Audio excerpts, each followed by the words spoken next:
Hello friends, शुरू करते हैं चैप्टर 9 सर्कल्स का चौथा class.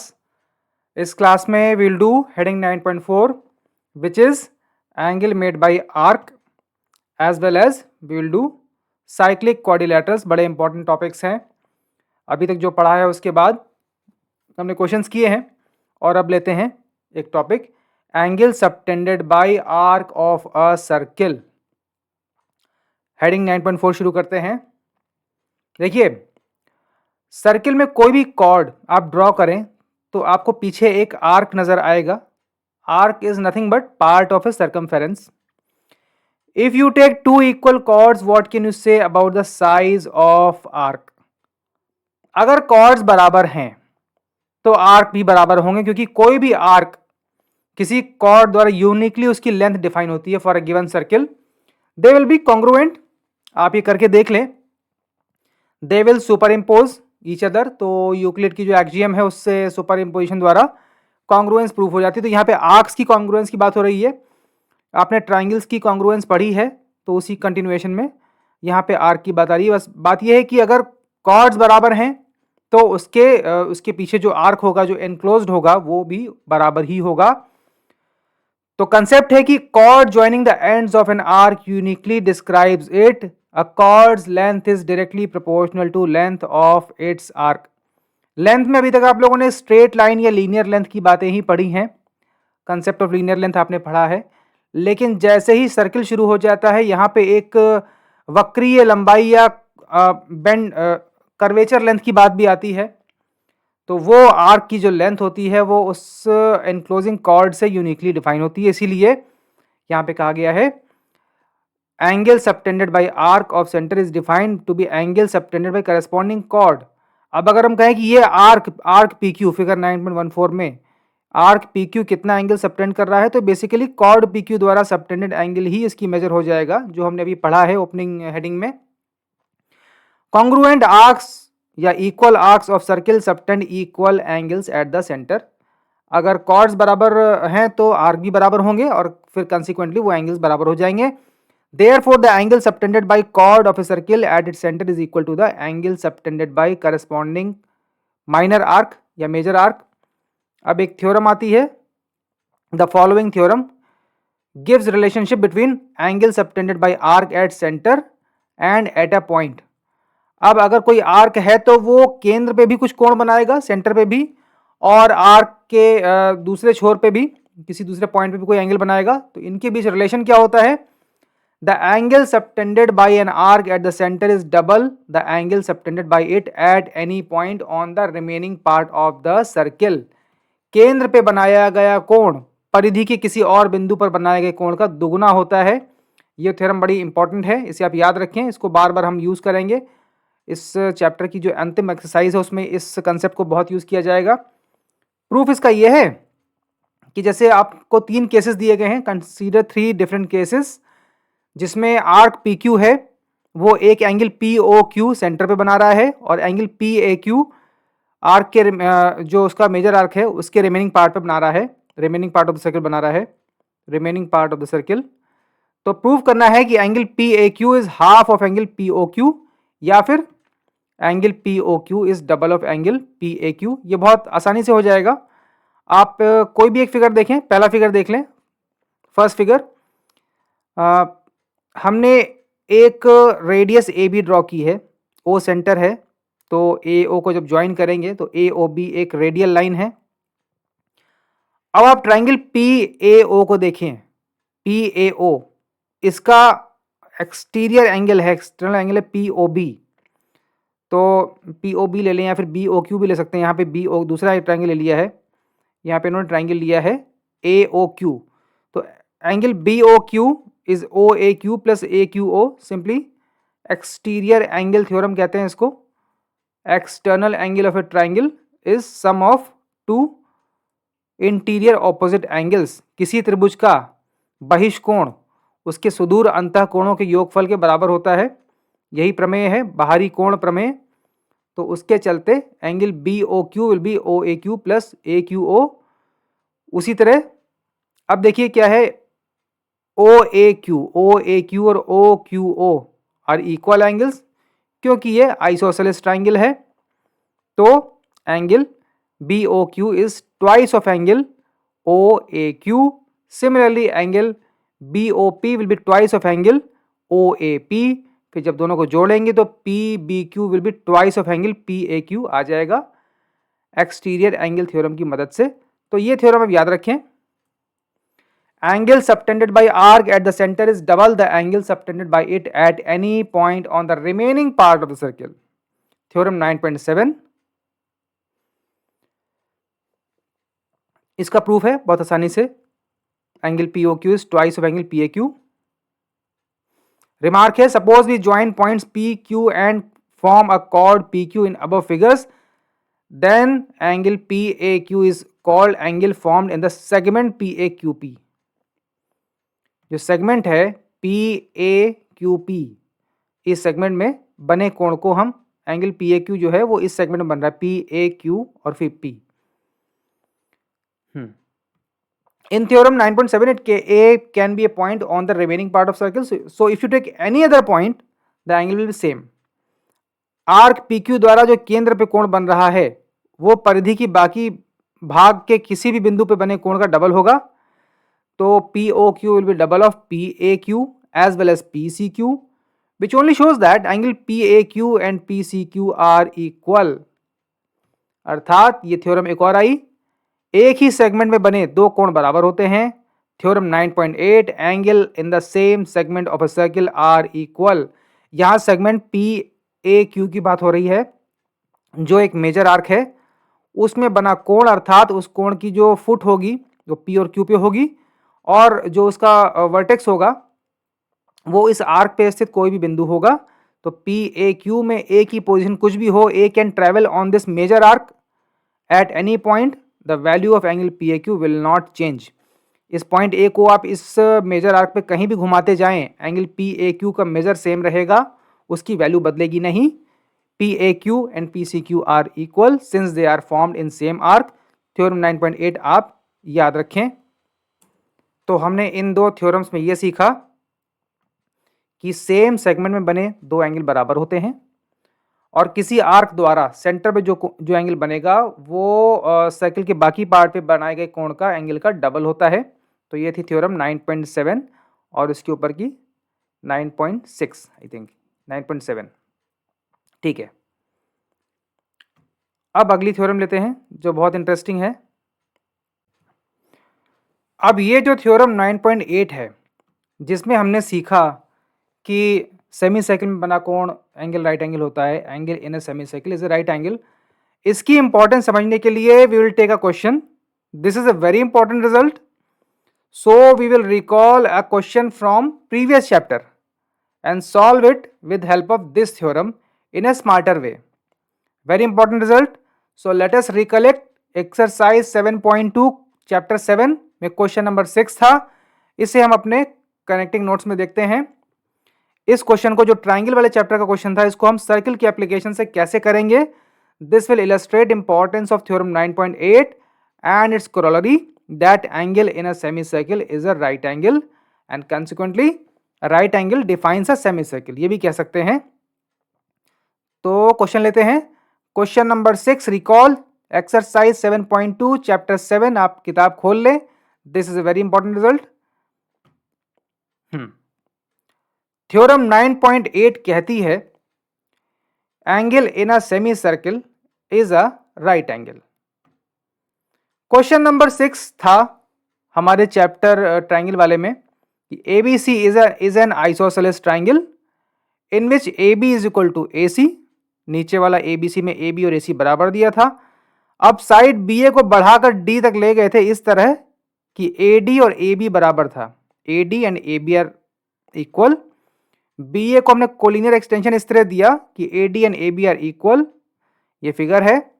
Show that BCD is a right angle, BCD 90 degree है, ये हमें प्रूव करना है। हमने उस क्वेश्चन को ट्राइंगल वाले चैप्टर में ट्राइंगल के तरीकों से किया था, जो ट्राइंगल में कंसेप्ट सीखे थे वैसे किया था। यहां पे हम इसे इस इंपॉर्टेंट थ्योरम की एप्लीकेशन से करेंगे दूसरी तरीके से, कुछ इस प्रकार। Smart proof. देखिए आपको सवाल में दिया है AB AC and AD are equal, AB is equal to AC and AD, therefore by Euclid's postulate 3, ये postulates कब कहाँ काम आ जाए कोई नहीं जानता, इसलिए always keep them in mind और उनको एप्लीकेशन करने के लिए आप मौके ढूंढते रहिए, क्योंकि जहां कहीं भी आप postulates और एक्सियम्स का जिक्र करेंगे आपको ज़्यादा नंबर मिलेंगे। इट शोज़ कि आपकी अंडरस्टैंडिंग बड़ी कंसेप्चुअल और गहरी है। तो यूक्लिड का पोस्टुलेट कहता है कि if centre is given and radius is known then you can construct a circle. So here we can by Euclid's postulate 3 a circle can be drawn with center at A and radius AB. A circle can be drawn with center at A and radius AB. AB, AC and AD are equal, which is given in the very question. ये दिया हुआ है आपको इस सवाल में, जो sides पे मार्क लगे हैं, डैशेस लगे हैं, which it denotes sides are equal. AB, AC and AD are equal. So now centered at A we can draw a circle, and clearly arc BCD will be a semi circle, क्योंकि वो सरल रेखा जिससे circle गुजरता है उसके terminal से और इसके उस पे सेंटर लाई करता है। A is a centre, BD is a diameter because circle passes from extremities of this line segment BD, therefore A BD is a diameter and consequently arc BCD is a semicircle in which angle C is formed, therefore angle C, which is an angle formed in a semicircle, is a right angle by application of theorem 9.8 जो हमने अभी सीखी है कि angle made in a semicircle is a right angle। तो यहाँ से दो लाइन में बिना किसी कॉन्ग्रुएंस इत्यादि का इस्तेमाल किए आपने इस थ्योरम के एप्लीकेशन से सिद्ध कर दिया। AB AC AD बराबर है तो A पे सेंटर रख के हम एक सर्किल खींच सकते हैं जिसकी रेडियस होगी AB AC AD। उस दशा में इस सर्किल का डायमीटर हो जाएगा BD। Arc BCD will become diameter semi circle in which angle C is a right angle by virtue of theorem 9.8। This is smart proof. ये इसका एप्लीकेशन था। अब आते हैं थ्योरम 9.9 पे। हाँ, if a line segment joining 2 points subtends equal angles at 2 other points lying outside on the same side of the line containing the line segment, the 4 points lie on a circle, that is they are concyclic। यहाँ पे concyclic points और cyclic quadrilaterals का concept शुरू होता है जो अगला topic होगा, बहुत ही इंपॉर्टेंट। ये थ्योरम कह रही है कि किसी रेखाखंड के बाहर दो बिंदु हैं, उन दो बिंदुओं पर उस रेखाखंड द्वारा अगर बराबर कोण बनते हैं तो वो चारों पॉइंट्स, चारों बिंदु कॉन्साइक्लिक हो जाएंगे। 2 पॉइंट्स आर, जो चार बिंदु दिए हैं उनमें से दो तो उस लाइन सेगमेंट के टर्मिनल्स हो गए A और B, और बाकी दो पॉइंट C और D हो गए लेट्स से। तो जो लाइन सेगमेंट AB है वो C और D पे बराबर एंगल अगर सबटेंड करता है तो ACDB एक साइक्लिक क्वाड्रिलेटरल या चारों कॉन्साइक्लिक पॉइंट्स हो जाएंगे। ये थ्योरम कह रही है और इसका प्रूफ एम्पेरिकली दिया हुआ है। So from here the concept of cyclic quadrilateral takes birth and we will see it in our next class. Cyclic quadrilaterals को मैं एक साथ नहीं कर रहा इस क्लास में, इस क्लास को थोड़ा छोटा रखा जाए क्योंकि साइक्लिक क्वाड्रिलेटरल अपने आप में एक बड़ा टॉपिक है, इंपॉर्टेंट टॉपिक है, तो इसको we will do in next class. फिलहाल हमने इस क्लास में 3-4 थ्योरम्स की हैं और उनको एक बार रिकॉल कर लें। वो थ्योरम्स इस प्रकार हैं। पहले हमने किया कि आर्क वाला angle subtended by arc of a circle at centre is double of angle subtended at other point of circumference. 9.7 theorem किया, फिर इसको हमने एक्सटीरियर एंगल थ्योरम से प्रूव किया, फिर 9.8 लिया, angles in the same segment of circle are equal, जो कि 9.7 से ही थ्योरम 9.8 डेराइव हुई, डिडक्शन हुआ था, इसे आप याद रखें। इसी थ्योरम 9.8 से निकल के आया कि angle in a semicircle is a right angle, angle in a semicircle is a right angle, और कन्वर्स भी ट्रू है इसका। इस कन्वर्स को लिखा है नीचे थ्योरम 9.9 को लेकर। तो combined theorem 9.8 and 9.9 try to write an if statement. इसके बाद we will take cyclic quadrilaterals in heading 9.5 cyclic quadrilaterals अगला टॉपिक है इसी क्रम में। cyclic quadrilaterals चक्रीय चतुर्भुज, they are a special class of quadrilaterals because their all 4 points are concyclic, they lie on a circle. It is a special quadrilateral because not all of them are cyclic. जिस तरह सभी quadrilaterals parallelogram नहीं होते, square नहीं होते, rhombus नहीं होते, उसी तरह सभी क्वाड्रिलेटरल्स साइक्लिक नहीं होते। देखिए 3 पॉइंट्स तो हमेशा ही एक सर्किल पे लाई करेंगे, लेकिन 4 के 4 लाई करें ऐसा हमेशा नहीं होता।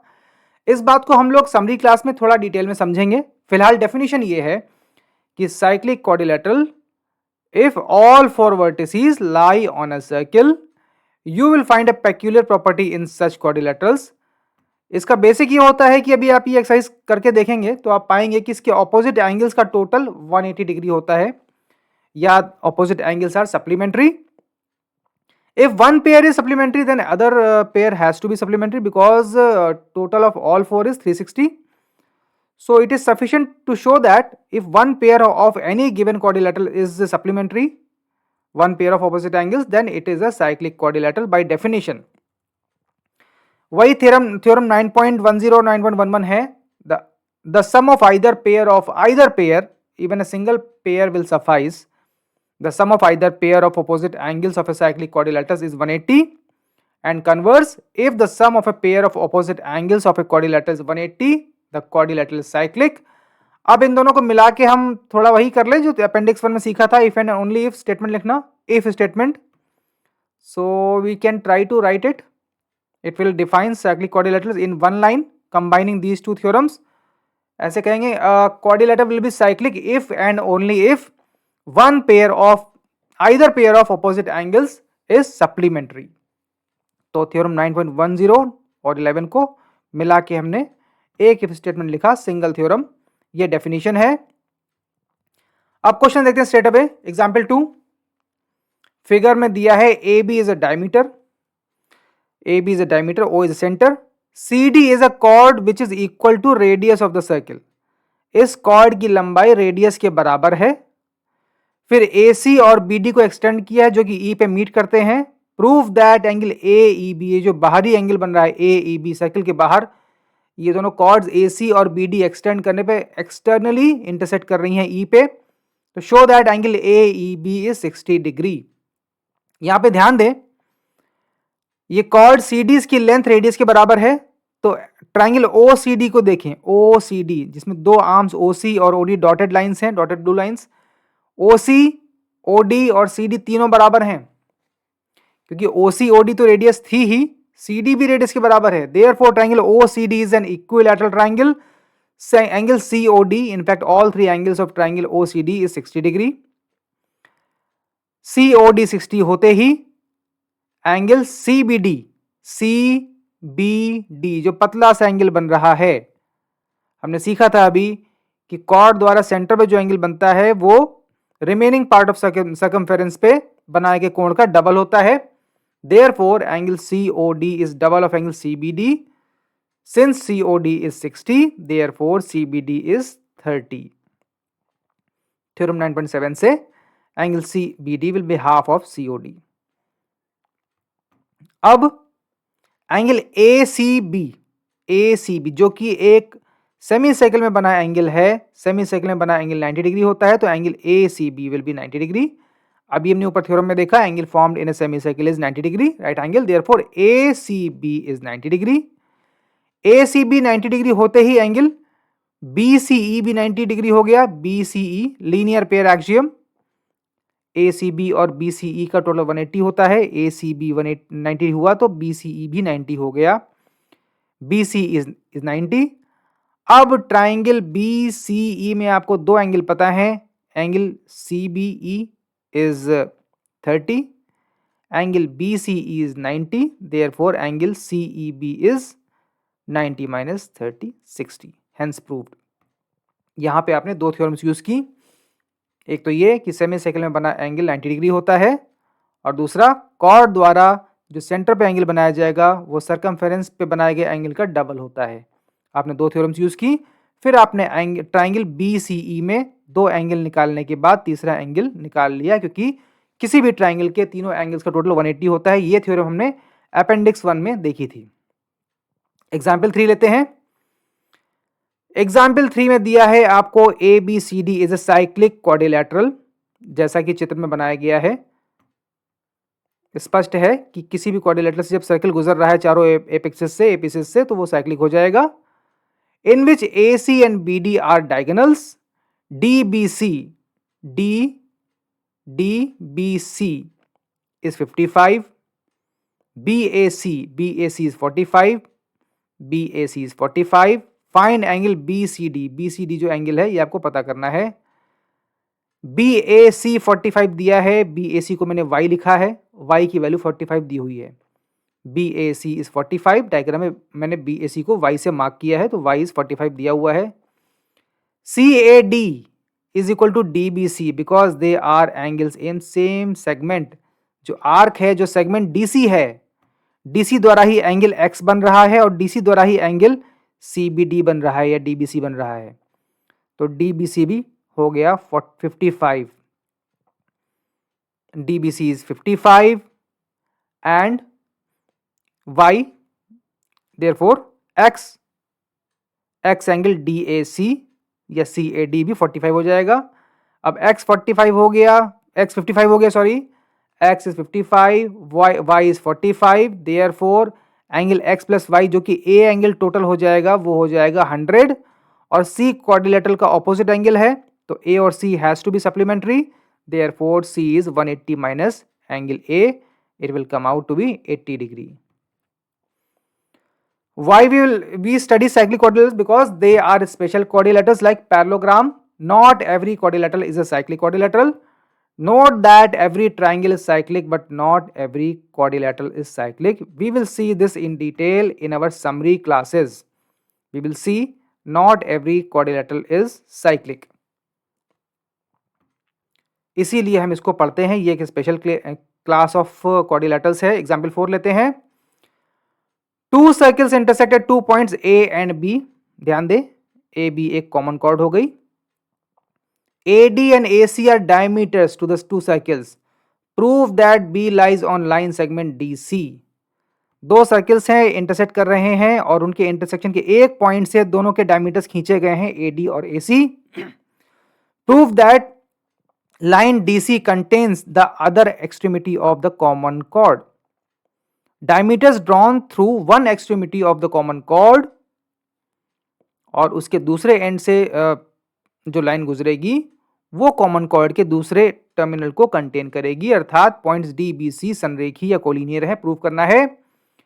ध्यान दें, एक सर्कल पे गौर करें, छोटे सर्कल पे AD डायमीटर है, therefore angle ABD is 90 degree because angle form in semi circle is 90 degree.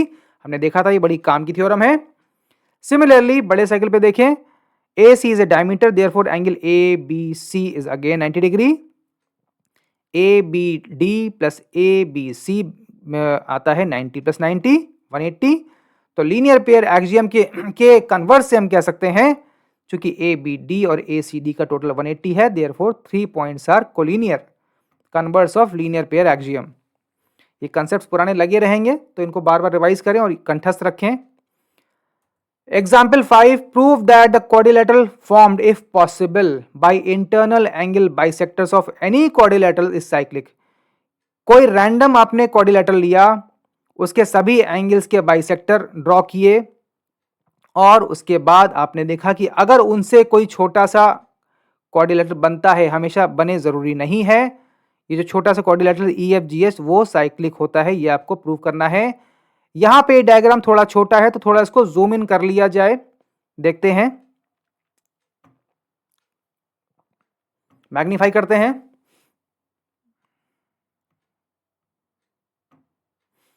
यहां पे हम लोग एंगल ABE और FH को देखेंगे, तो ट्राइंगल ABE पे हम गौर करेंगे। ABE, our focus will be on triangle ABE first of all, जिसमें BE बढ़ाने पर आगे F तक जा रहा है और AE बढ़ाने पर आगे H तक जा रहा है। तो ट्राइंगल ABE का हम एक थोड़ा सा मैग्नीफाइड वर्जन देखते हैं इस प्रकार। AE बढ़ाने पर H तक गया है और BE बढ़ाने पर F तक गया है। तो जो एक्स एक्स एंगल बने हैं, x x are vertically opposite angles, they are equal, शीर्षाभिमुख कोण। अब ट्राइंगल ABE में x plus y plus z, तीनों में इन जनरल कोई भी एंगल हो, तीनों का टोटल 180 होता है। Therefore x equal to 180 minus Y plus Z, और एंगल एंगल FEH जो x की वैल्यू है AEB भी हो जाएगी और FEH भी होगी। FEH is equal to 180 minus EAB plus EBA। अब आते हैं आगे, ये ही इसका की रिजल्ट था, angle FEH is equal to 180 minus EAB plus EBA।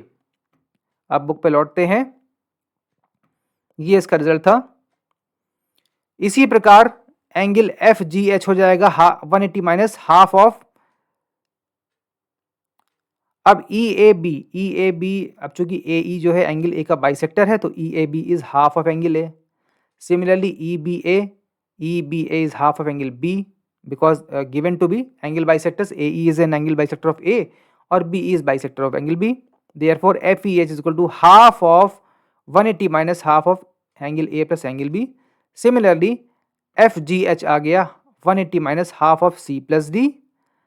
अब आपको प्रूव करना है FGH, छोटा वाला जो क्वाड्रिलेटरल उसके अंदर FGH और FEH का टोटल कितना होता है। अगर ये 180 आ गया तो ये क्वाड्रिलेटरल्स अंदर वाला साइक्लिक हो जाएगा, क्योंकि डेफिनेशन कहती है कि अगर कोई भी एक पेयर सप्लीमेंट्री हो गया तो quadrilateral will be cyclic. Let us see, FEH और FGH को जब जोड़ेंगे तो आएगा 180 minus half of A plus B plus 180 minus half of C plus D. यहाँ पे थोड़ा सा अलजेब्रा वाला ब्रैकेट वैकेट करेंगे तो आ जाएगा 360 minus half of A plus B plus C plus D। And we know that for any quadrilaterals sum of all four angles is 360, so it will come out to be 360 minus half of 360, which will be 180. Therefore by theorem 911 the quadrilateral EFGH is cyclic. We have proved that.